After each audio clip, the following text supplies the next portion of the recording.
Evening, everybody. Homeowners in Liberty Hill are outraged tonight after a police officer shot their German Shepherd. Leander police tell us an officer approached the home on FM 3405 to serve a warrant.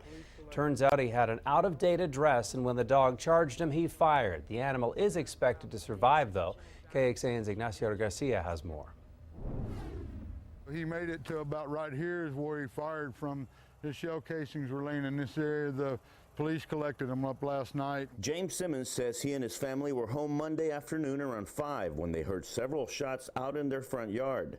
Turns out a Leander police officer was looking for someone with an outstanding warrant, but the homeowners say the cop had the wrong address and shot his 3-year-old dog Vinny instead. Vinny's my best friend.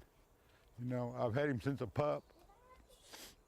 And it was devastating. His wife Renata remembers rushing to shelter her grandchildren. All of a sudden, out of nowhere, I heard 3 shots right in my yard. I could tell they were close.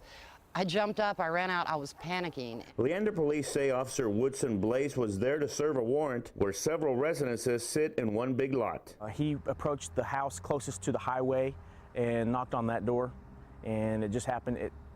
The person he was looking for was not at that residence. That's when police say Blaze felt in danger and shot towards the dogs. It's under administrative review to make sure all policies were followed, no laws were violated, and if there's any training that needs to be looked at. Ignacio Garcia, KXAN News.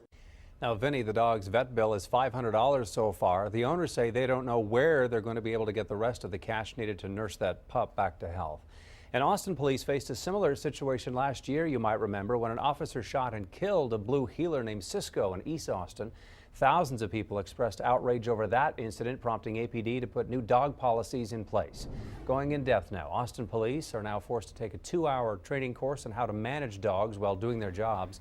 Dispatch must also notify an officer if he or she is going to a house with a history of an aggressive animal. And animal control will automatically be called out in those cases. Those changes went into effect last July, nearly a full year ago.